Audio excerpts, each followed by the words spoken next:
This is how my mother-in-law, straight from the lake of fire, announced my pregnancy at our wedding without being asked to. The morning of the wedding, our crusty friend with the wig decided she was gonna waltz into the bridal suite where my friends and I were getting ready. And by waltz, I mean storm into. This crackhead started telling everybody that she had been given a gift from God, her soul was renewed, and that I was carrying her baby for her. She thanked me for doing it enough times with her son to get pregnant because now she had something to live for. Unfortunately, my husband had no idea what was going on because he was doing God knows what with his boys. So my bridesmaid stepped in to ask her to leave. She refused. She sat herself down on the couch and wouldn't budge until my dad came in and told her to leave. And honestly, I'm kind of surprised that we actually were able to get her off. She melted into that couch like hot wax. I thought that we were going to have to get some goof off and one of those like drywall scrapers to fling her off, you know. And of course, right as everybody was about to leave, when my coordinator had her back turned, she grabbed the microphone and decided to tell everyone that we, the three of us, were pregnant. She told everybody that we were going to name the baby after her brother. She said that she was going to cut the umbilical cord and that we were going to move from LA to Chicago and buy a house on her street. Nobody even recorded this because it wasn't supposed to happen. And this is when I stopped talking to her. Which makes sense, okay? So this is why we don't talk to her, and I don't like her. I don't like her. I don't like her. What's up, beautiful people? You don't know, it's your favorite island girl, Jody here from the 876. And of course, from you see the title, you see the thumbnail, you know that today we're diving into some of the wildest mother-in-law stories. Now, these mother-in-law are seriously next level and the drama is just too unreal. Whether you've dealt with an overbearing mother-in-law yourself or just love a good story time, you're definitely here in for a treat. Before you sit back and relax, please remember to just like this video for your girl. It's an easy and a free way to, of course, support my channel. And of course, if you're new, please consider subscribing, and you can indicate same by dropping some palm trees with a right here so down in the comment section so we can officially welcome you to the Islanders family. With all the housekeeping matters out of the way, let's continue to watch these shocking shares that Anastasia shared of her mother-in-law from you know where. Don't forget to share your thoughts as well in the comments, especially if you have a crazy in-law story of your own. With that being said, let's keep watching. Hey, I'm gonna review my own video. So I don't like Dementia Donna, my mother-in-law. And this may not have seemed like a big deal, and I guess in the grand scheme of the wedding, it honestly wasn't, but it was just another thing that happened during that day that honestly just hurt my feelings, right? And it took the attention away from what we were doing to bring it back to her, right? Because when she did turn around, she was screaming. And it was very much like people started to look at her. And I just wanted to have that special cake cutting moment without hearing her voice, honestly. This was really the part that got to me, because vows are supposed to be sacred and mostly just uninterrupted. I went to a wedding recently, my friends got married, and during their vows, even though one of them was crying, nobody dared to stand up to give them a tissue. And the fact that she had to stand up and move her body was another thing. My husband was in the middle of talking to me. I wanted to look at him. I wanted to see the emotion in his eyes. I did not want to see his mother get up. And then the attention was taken away from us and it was back to her because people had to like make a little chuckle at her. And it was also weird. Like, he's a grown man. He doesn't need his mother to hand him a tissue. And it was obnoxious. It was stealing the attention. He started his vows with saying that, you know, a man leaves his mother and father and clings to his wife. So obviously, well, I finally figured out why my mother-in-law wanted to be called Mimi so bad. All right, so my husband moved to LA like 20 years ago. His mom had some type of crisis, I suppose, because out of nowhere she started sending him Polaroids of herself, every single month, sometimes 2 times a month. And she would write on the back of the card, like, love you, honey, love you deep in my soul, I miss you, I can't wait to see you. My husband, being in his 20s, was like, ew, put it in our garage. Like, if you're in your 20s and you go to some dude's house and he just has pictures of his mom in his bedroom, are you gonna take that load? Because I wouldn't. So obviously the photos went into the garage, never really to be seen again. Now, my husband spent the majority of his 20s blacked out. So he does not recall this at all. There was a fire in our garage. And by fire, I mean I went in the garage to look for Christmas decorations, and then I found some of these pictures and proceeded to burn them. But as I was doing this, I saw the back. Look what it says. It says Mimi, in reference to her son. And she wanted my kid to call her Mimi as well. Instead of buying something for the baby that I was carrying for her, she decided she was just gonna send a starter pack for what was effectively a worship shrine for her. Just this plaque, and I'm gonna put it right here. And if you're wondering where you get it on Etsy and you send it to them. What are we doing here? What does that mean? By the way, I asked him what made him go completely no contact with his mom, because it actually had nothing to do with me. I didn't know she was like calling me names behind my back. He stopped talking to her because she started to mention, well, you know, if it doesn't work out, I'll always pay for a lawyer. He can make sure that she loses her parental rights because she has postpartum depression, and I can get the best lawyer in Chicago. You could move here with the baby and you can make me one of the custodial guardians. God bless my husband for keeping that information from me, because I could not tell you where I would be right now. Probably behind bars if I had found out. That last conversation, he was like, I'm done. I'm out of here. See you later, crust job. Okay, I guess. Just when you think things can't get any weirder, this mother-in-law takes things to a whole new level, planning her son and her grandchild's entire future. Crazy. This is just going overboard, and trust me, it gets even worse. She's already planning their whole life. She mapped it out, and it's like she's living her own fantasy through them. Her husband decided to go no contact with his mother, and I can imagine this was such a tough decision. But sometimes it's the only way to set boundaries and to, of course, protect your own peace. Now she's even threatening to take their child. This is just definitely crossing the line, and I can't wait to hear what you all think about it. Ah, boy, let's keep watching. Stasia, where you been? My mother-in-law threatened to take my child. She said she had legal rights to her. All right, so a couple months ago, I woke up to this. Her nickname is Satan Mom for obvious reasons. She's more like a Jehovah's Witness, but for the devil.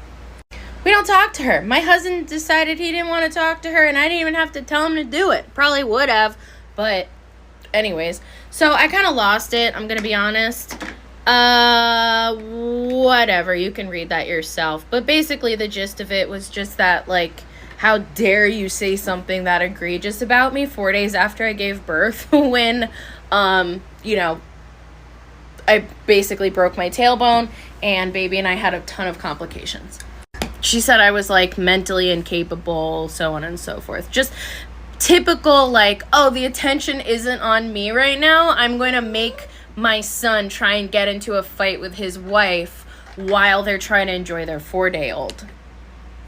So then obviously her response was like clearly unhinged.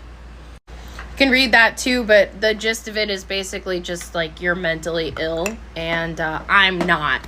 Oh, and by the way, like, you're not the only person who's had a kid. Well, yeah, nobody said that, but I would think that would, you know, I would deserve to, you know, enjoy my newborn and also recover from like extensive damage to my body. So I got a little bit feisty back, but here's where it gets bad. Remember that baby is also Michael's. Yeah, no shit. My blood runs through her veins. Yeah, obviously. That's literally how genetics work. One day we'll have a connection whether you like it or not. I'll make sure of it. All right. That's when all the red alarms in my head, that's when all the red flags and alarms go off in my head, and I'm like, try me. Because if you look at it, you're basically saying, I don't care that you're her parent. I will circumvent you no matter what. and that I'm entitled to her simply because I'm biologically related to her, which, you know, that's wrong. That's wrong. So I pretty much went ham, and for those of you who don't know, that means hard as most. I told her that I will protect my child until my last breath on earth, okay? And I think yeah. You know, don't play that game with me, Donna, or whatever the heck your name is. Yeah, I wasn't done. But then she says, I have legal rights to see that child. So then I went into the legality of it. She did it, but it didn't stop her from making false allegations, if you know what I mean. So that was a bitch to deal with. Did anything come of it? No, but did she actively try to have my child taken away from me? Yes. So she's saying, like, she's not threatening me, but this is so funny. All anyone has to do is save your social media and all the texts, and whoever would read those would know how batshit crazy you are and probably not able to take care of a child properly. Yes, because a 76-year-old woman with a bad back, an immobile, by definition, geriatric husband who marinates in a wheelchair all day, with a male aide who lives in the house. Yes, you guys are so much more qualified. Yes, try it. I dare you, because a judge is going to do that, right? A judge is going to do that.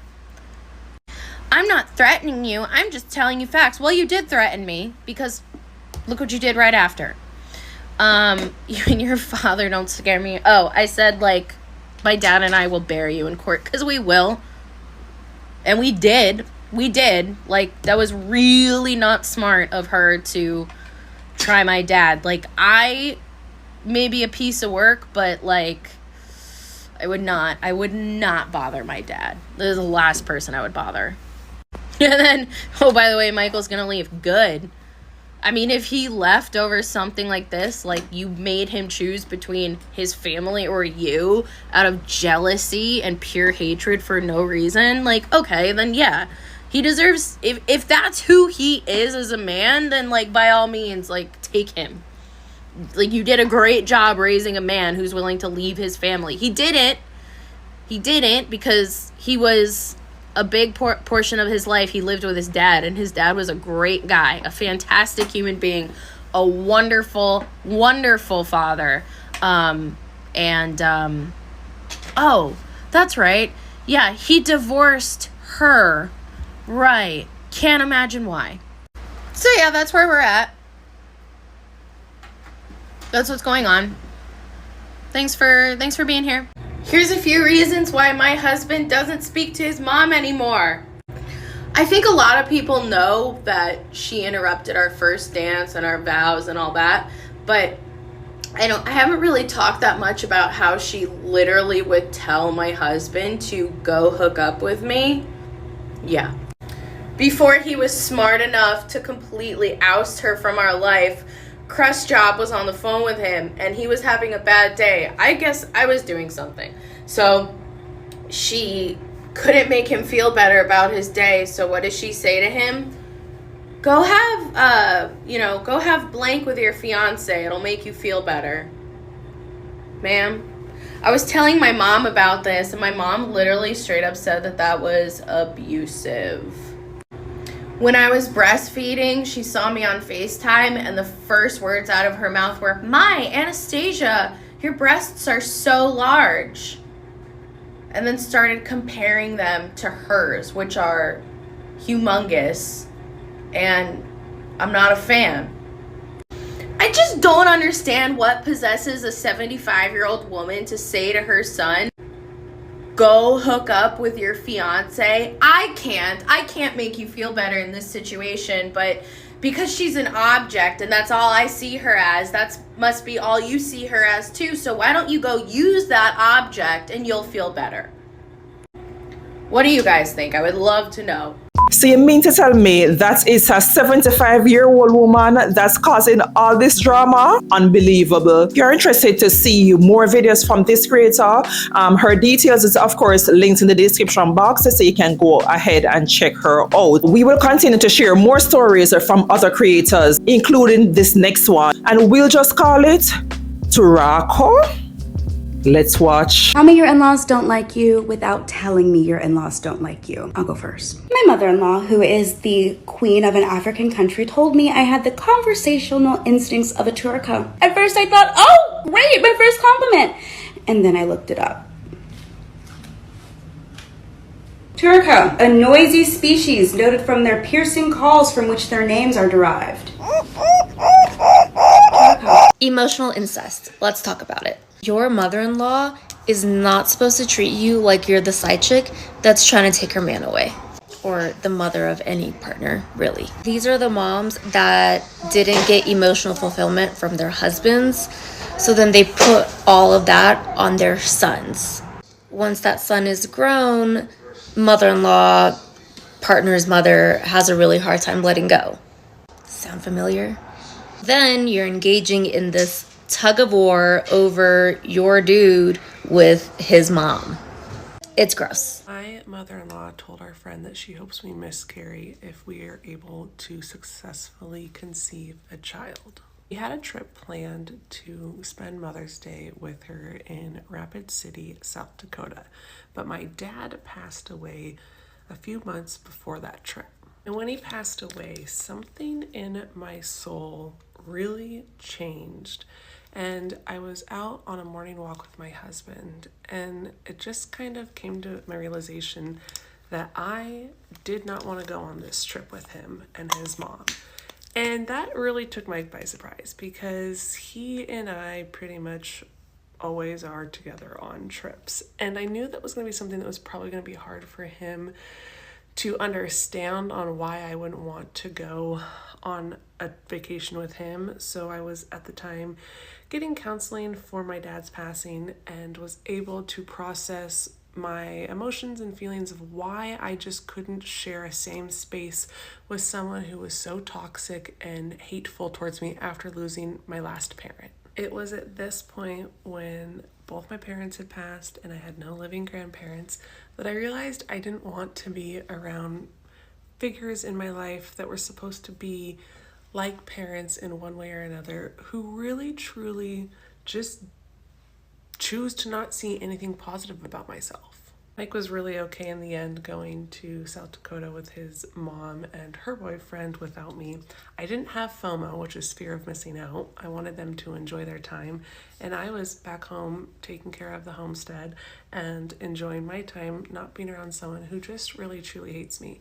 And she thought that she won in the end because I didn't want to go, so she got her son all to herself. But again, he really takes into account that blood is thicker than water. And if you don't know what that meaning is, just go back through my videos, because I go over that saying, because it's not what a lot of you think it is. I do still encourage my husband to reach out to his mom and talk to her on the phone and text and spend time with her when life allows.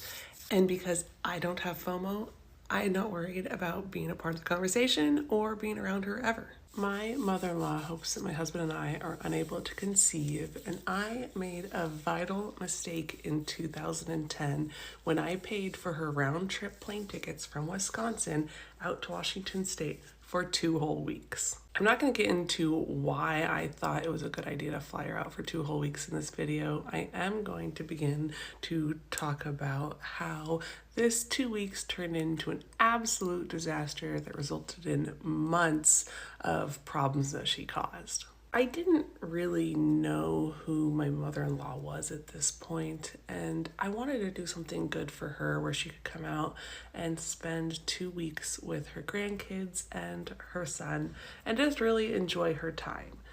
But the first weekend was where the disaster began. Before my husband makes it up to the family property where we're staying, I still went ahead and wanted to not just sit and kind of close this out to just ourselves. I wanted to still go out and see family and do things with them. And this is the second mistake I made, because nowhere in this conversation with my husband did we have this like thought to be like, hey, my mom's super anti-hunting, don't take her over to your cousin's house. That wasn't a conversation we had.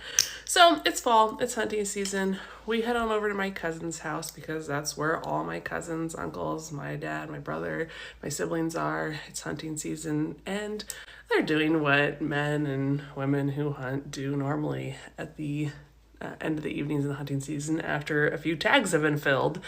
And my stepdaughter was 11 at this point, and so she was offered to jump in and help if she wanted to, because she'd never experienced that before. And my mother-in-law had a conniption about my stepdaughter jumping in and being a part of this gruesome act with my family. Saturday morning happens at my dad's house, and this is where things get pretty sticky. And at this point, my family already treats my stepdaughter like she is a granddaughter and one of the nieces. And so when we head over to my dad's house from the cabin, this is when she starts playing with my nephews and my younger niece.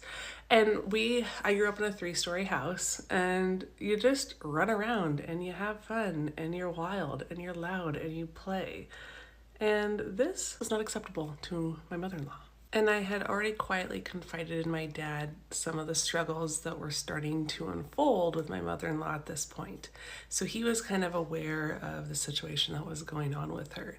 And for some reason, when my stepdaughter and my nieces and nephews were running through the house playing, she decided to yank my stepdaughter's arm and yell at her, telling her that that is not how she behaves in people's houses and that she will sit and be quiet. My mother-in-law did this aggressively enough in front of my father, and my father had a very large presence and quite a booming voice, that it was at this time that my dad elevated his voice and told my mother-in-law that she would not and is not the grandparent in that household to tell the grandkids what they are and are not allowed to do in his home, and that if his granddaughter would like to play and run with the other grandkids, that she was more than welcome to. And that did not go over well. Come back for part 2. Part 2 of my mother-in-law's 2-week visit that turned absolutely disastrous. And if you haven't watched part 1, go check it out. It goes over where the weekend started off really bad and led into a week that just got worse.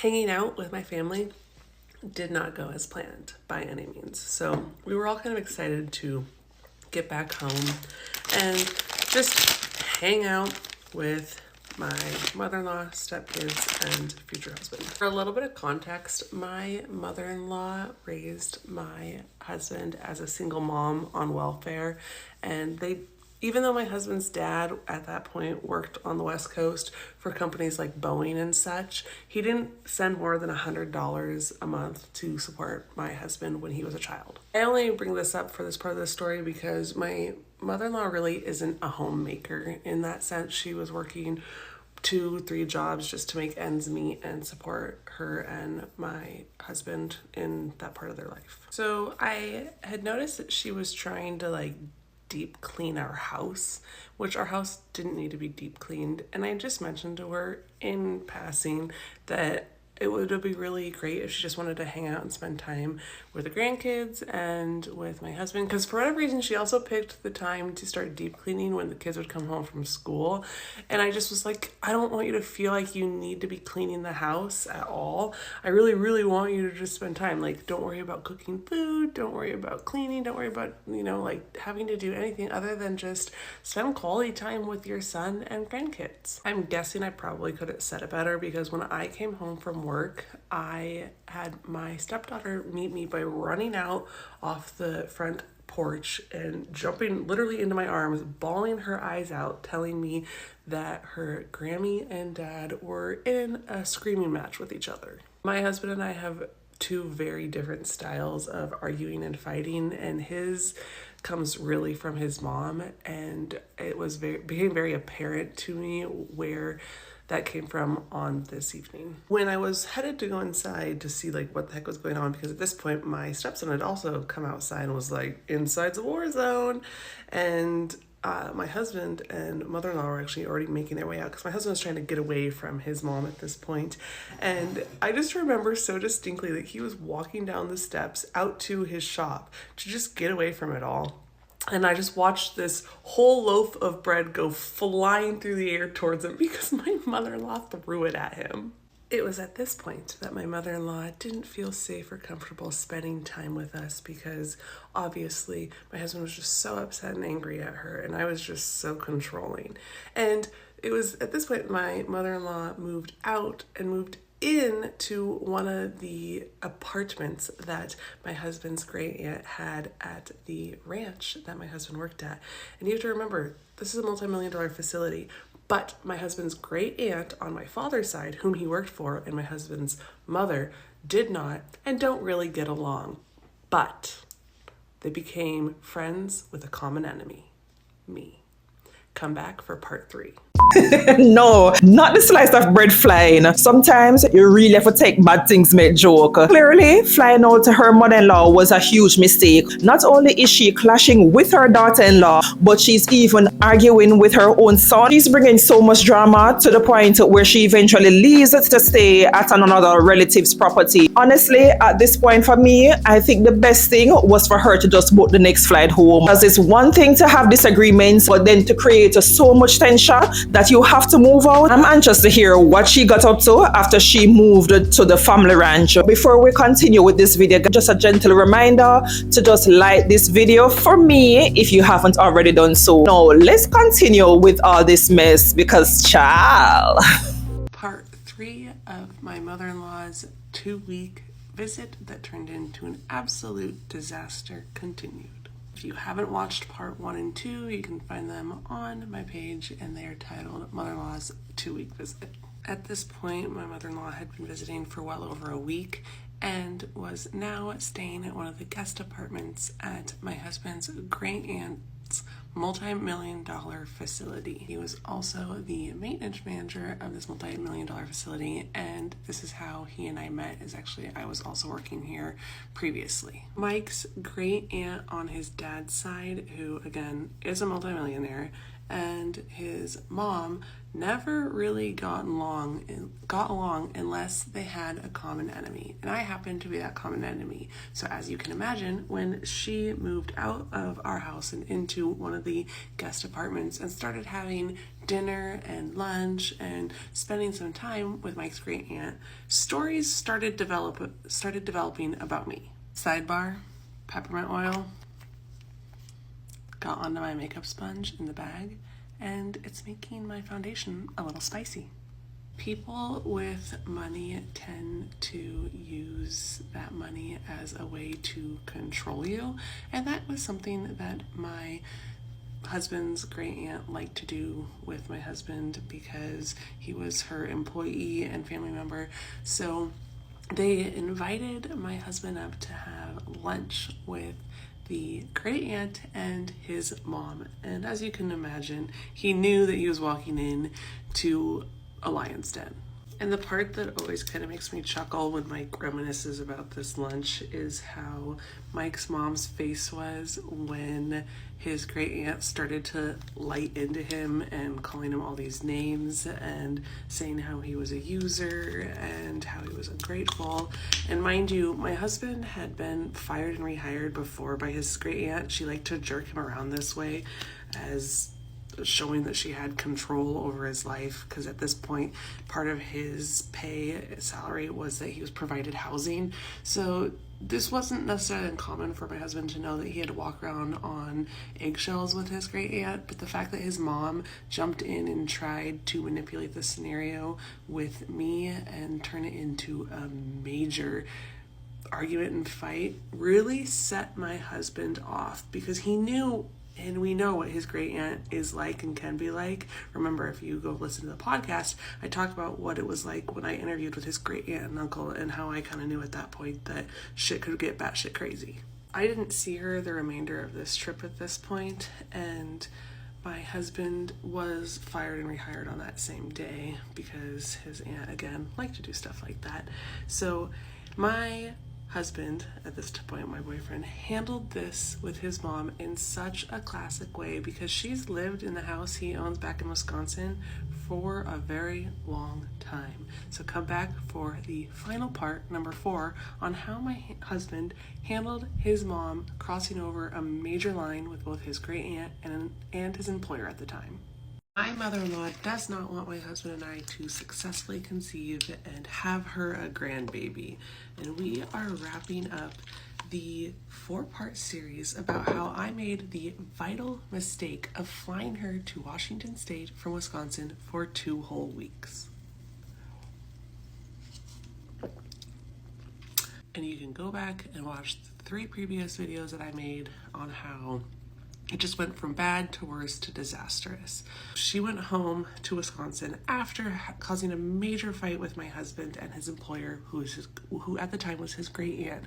And what Mike did was so classic because she lives currently still in the house that he owns back in Wisconsin, but because of the amount of drama and shit show she occurred, he actually hired a realtor to go out to the house, take photos, and pretty much list it online for sale because he told her, he was like, I'm done. I'm not going to let you try to come in and control my life, ruin my life, do this to a significant other that I deeply care about. Because remember, she has not been nice to any of his previous girlfriends and his previous wife. So this was kind of normal for her. And I know this now, 14 years later, and this is why I have very strict boundaries with myself in regards to her. And when she realized that Mike had hired a realtor and that realtor came out and took the photos, did the measurements, and posted a listing, she shaped up so quickly, became so apologetic, and went into what I call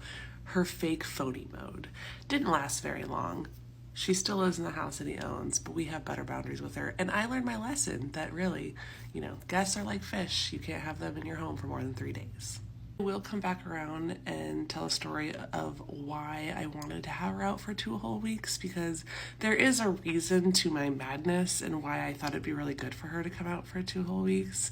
But that's going to be later on because it actually moves into talking about my husband's ex-wife and what occurred the summer before my mother-in-law's visit. So stay tuned for the continuation of that. Talking about Mike's mom, my mother-in-law, we just kind of talked about how she's had no relationship with my stepson, and she has a decent one with my stepdaughter. Something that we actually really struggled with and trying to think about how connected she felt with my stepson, your son, is that we had this ongoing issue, and I put a kibosh to it when Mike and I started dating, is that Mike's mom would send Mike's daughter these big lavish boxes of crappy food and just junk in them, but never sent anything to my stepson. And so I started intercepting those boxes and actually dividing them out and giving it to both of them as though she sent it to both of them equally, instead of it just going to our stepdaughter and then my stepson getting nothing, because that pissed me off. And for all of you that are like, oh my god, she was 18 and you were 34 when you started dating, she couldn't have XYZ, blah, blah, blah, this and that. That's such bullshit. It's funny. You came from a family. An actual family with siblings. And family love and unity. A nurturing family. And I came from a broken home. I stopped a lot of the toxic shit that happened to my stepson when he was at home living with us, because it wasn't just your mom that was like that with him. It was your great aunt, it was your dad. There was a lot of favoritism. Yeah, and I started calling that out and being like, that's straight up bullshit. You don't get to favor one kid over the other just because you had full custody of both of them. Mm-hmm. So I'm not super worried about our future child and their relationship with your side of the family, because you and I have a really good foundation of our expectations and boundaries we have set. But we did put up a lot of their toxic bullshit between your 2 kids when we raised them too. Yep. Colts and Phillies. What are you going to do? I'm glad her husband finally stepped up and set some clear boundaries with his mother. It is so important for him to make her understand that he's an adult who is also married, has a family, and that she can't take control of everything. It must be a relief as well for his wife, knowing that he's on her side as well and he's willing to stand up to his mom when needed. Honestly, sometimes it takes that kind of straightforward conversation to really set things straight. Do you think the actions taken by her son finally got through to her, or do you think that she will keep pushing these boundaries? Well, let's find out. Mother-in-law was at it again, but this time I was not the victim to her behavior. Got a message from my bonus daughter about what happened on Saturday at a 1-year-old's birthday party with my mother-in-law. As a lot of you are aware, my husband is divorced, and I have a bonus daughter who is 8 years younger than me, and she's made me a grandma, my husband a grandpa, and we are the second set, or there's 2 sets of grandparents in this whole circumstance. So on Saturday, my grandson and bonus daughter walked in to the 1-year-old's birthday party that my mother-in-law happened to be at as well, and our grandson saw his grandpa and got really excited to run over and see him, and my mother-in-law decided it was appropriate to intercept our grandson, and tell him, that's not the grandpa that you want to see. Except that was the grandpa that he was seeing, that he wanted to see. It'd be almost like her telling our grandson that I'm not the glammy that he wants to see when he sees me just because I'm not a blood relative. And naturally, no one knows what to say to my mother-in-law in this circumstance when she's being the way she is. Because at the end of the day, we're his grandparents, whether we're married into it or we're a blood relative. And that's all he really needs to know. And that's not the only thing she did at this birthday party to try and steal the show away from the 1-year-old who was celebrating their first birthday. My mother-in-law is at it again, but this time I'm not the victim of her indecency. After telling our grandson when he saw his grandpa, which is my husband's ex-wife, new husband, that wasn't the grandpa he wanted to see, and picked him up and took him away from that grandpa, during the birthday party of the 1-year-old, she decided it was appropriate to pick up our grandson and start singing to him while everyone was singing happy birthday to the 1-year-old. And she wasn't singing happy birthday to our grandson, she was singing some other song. While all eyes were on the 1-year-old, our grandson wanted to also be paying attention to the 1-year-old, and I guess screamed and got really upset that his great grandma was kind of holding him against his will and singing to him and not paying attention to the 1-year-old that everyone else was. And so everybody turned to look and see why during the happy birthday song our grandson was screaming. We weren't there at this birthday party. We heard it secondhand from my bonus daughter, and she's not sure how to handle the situation, and none of us really truly are ever sure how to handle my mother-in-law. It's why I've chosen to just not talk to her if I have to be in her presence, because that's the safest bet. I share this because enough of you have been like, well, you're probably the problem if you look at the content you share, you're the one that's causing all the drama. No, I'm not. She's the one that just pulls shit like this to people all the time. And it's a good reminder for Mike of why he has his mom live half a country away from him, because she's done this kind of shit to him his entire life. So here's your daily reminder that it's okay to set boundaries even with family. Shit my mother-in-law says that doesn't just cross a boundary but goes flying past it and sets the whole building on fire. We went out to breakfast and they start arguing over the bill. So we all had separate checks. And instead of at the beginning of breakfast when, they say, is this on one tab or multiple tabs? Everyone was like, oh, each their own kind of tab. But at the end, she demanded from my husband our check for breakfast. Because she doesn't really like me, I don't listen and tune into the conversation she has with my husband a whole lot. But this caught me off guard because she kind of demanded it to him. And I don't know what she said, but he retorted back and was like, I'm big enough to put you over my knee and spank you now. To which she replied, don't tempt me, I might like it. And then gave this really awkward laugh with it. Both my husband and I, the needle on the record kind of came to a screeching halt. And she still kind of was awkwardly laughing, to which then Mike replied. I don't recall what I said. I said, dear God. Ugh. I think I just reacted like, no. I think at one point you were like, that's too far or something. You said that's just wrong. I think I said that's just wrong.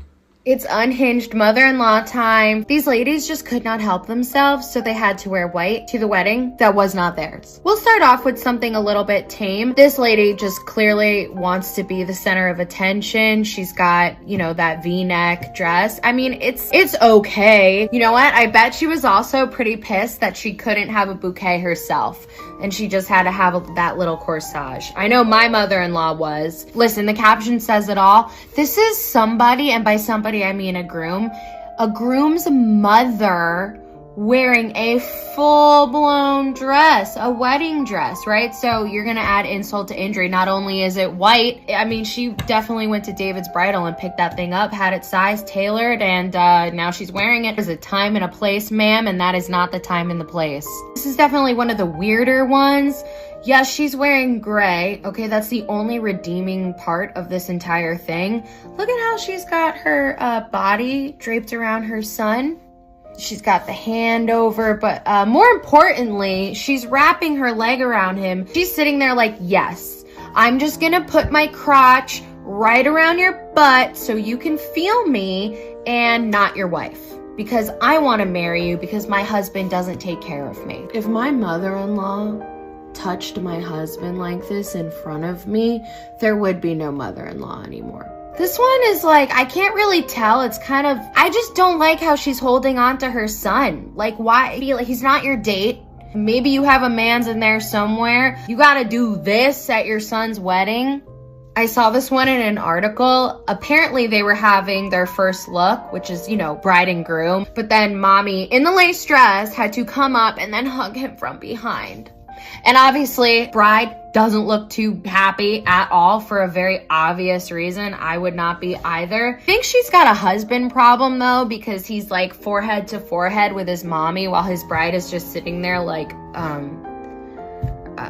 Wow, these stories were just so wild. I hope you have enjoyed this roller coaster of this whole mother-in-law drama as much as I did. Let me know in the comment section which of these stories shocked you the most, or if you have ever dealt with a similar situation yourself. Have enjoyed the video, guys. Don't forget to subscribe and hit that notification bell so you never miss when I upload another crazy story time. And if you want to continue to watch more amazing videos like these, you can go ahead and click that up next video right here on your screen so you can enjoy the day away. Thank you so much again for watching, guys. As per usual, my name is Jody and I aspire to inspire. Until next time, guys, walk good.